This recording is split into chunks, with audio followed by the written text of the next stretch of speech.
Welcome everybody to a video between videos. Now, I'm a lot closer to the microphone, so I'm sorry if that scared you there. But this is my kind of recap on Skyward Sword, look back at it a little bit, and a little bit of a look forward to the Minish Cap, which is going to be starting next week. So, as you guys are probably very well aware now, Skyward Sword has finished now. The finale is already out on the channel. If you haven't seen it, go check it out. It's, you know, a really fun game. Looking back at it, I had a lot of fun. And as I say in the last episode, I see all of the issues with it. I know all the issues with it. They were there from the start. But you know what? Still so much fun. And yeah, I mean, this blue colour that we're looking at right now is so reminiscent of Skyward Sword to me. It's the Hylian blue, it's on the shield, it's that really colourful, vibrant world. But I think every single game should have its own different colour scheme for the channel. So that's why we're switching to green for the Minish Cap. The Minish Cap is all about Eslo. It's all about this story within, you know, Hyrule, but going down to like a miniature level and meeting the Minish, and it's this really interesting game. So I thought we're going to go to a classic green, but not quite the vibrant greens of, say, Ocarina or Skyward Sword, much more of a dull green, almost towards the Twilight Princess side of things. But, you know, that's just because, you know, there's so many different colours I could choose. I like this one. And that doesn't mean that we won't return to the Hylian blue at some point, and it doesn't mean we won't return to this green at some point. It's just I wanted to start things, you know, going. Like Skyward Sword had the Hylian blue. I'm sure Wind Waker's probably going to have like a sea blue or something.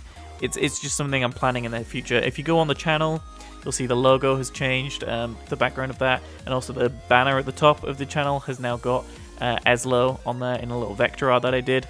So, again, just keeping everything within the aesthetic and keeping things along. The thumbnails for the Minish Cap videos are all going to have like green around them instead of the blue. So it's all going to be nice and you'll be able to see the differences between them going from series to series. Now, another really big difference between Skyward Sword videos and Minish Cap videos is we're going to be ditching a few things. So there's no longer going to be the outros. So there's not that end slate with next episode and playlist. It's just a little bit too much work, and it's also not hugely needed. You can check on the channel for the next video. When you're watching it, you'll see the playlist thing on the sidebar anyway, so they don't need to be there. So at the end of every episode, it's just going to fade out.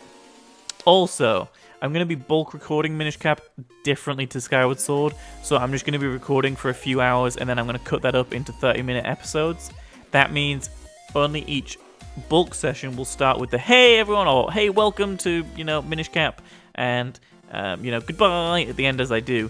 They're only going to be for the starts and the ends of the bulk recordings. So that means some episodes are going to start and end mid-conversation or mid-sentence. I'm going to try to do it in a way that natural flows of my conversation and what I'm talking about end, and then we go on to the next thing.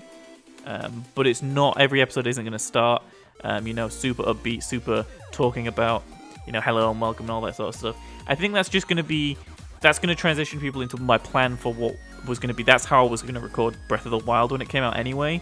So I may as well start doing it on these ones. It's going to be easier. It's going to probably make it a little bit easier to digest as well, and not as much messing around and recapping and such at the start of every episode.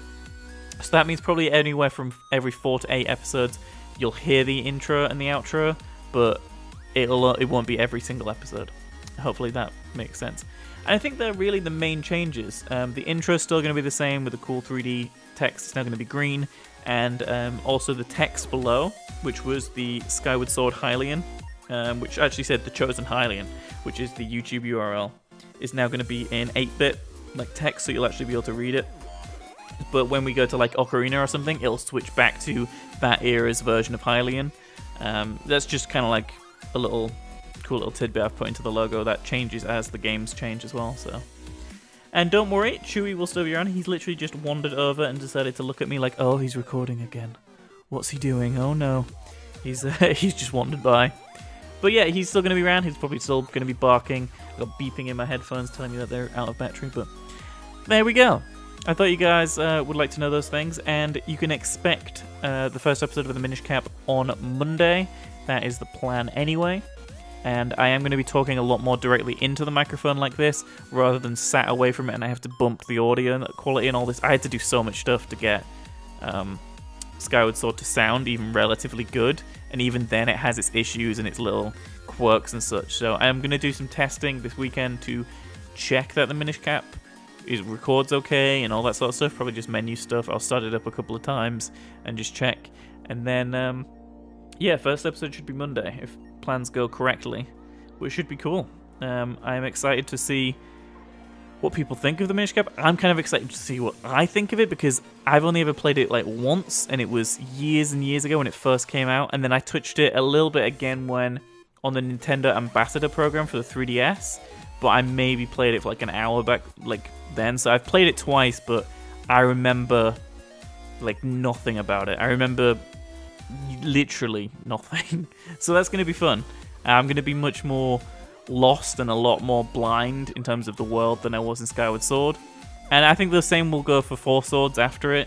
But then as soon as we get to Ocarina of Time, that's going to be 100% playthrough. So that's going to be really different, which I think is another good thing about the variety of this. We are going through the timeline and we are experiencing this, you know, the story of The Legend of Zelda chronologically, but we are also going to be doing things differently from game to game. Just, you know, I think that is interesting. And it means that if anyone comes into this series later and decides to start watching this way down the line, it'll be a little bit of an interesting one for them to you know, look at. Anyway, I think that's me done. Hopefully you've enjoyed the presentation of this. I just made it in After Effects really quickly, so you know, just seeing my waveforms move around a Triforce, thought that was pretty cool. And yeah, hopefully you guys have enjoyed Skyward Sword and are looking forward to Minish Cap. And I'll see you guys on Monday with the Minish Cap. See you guys then. Goodbye!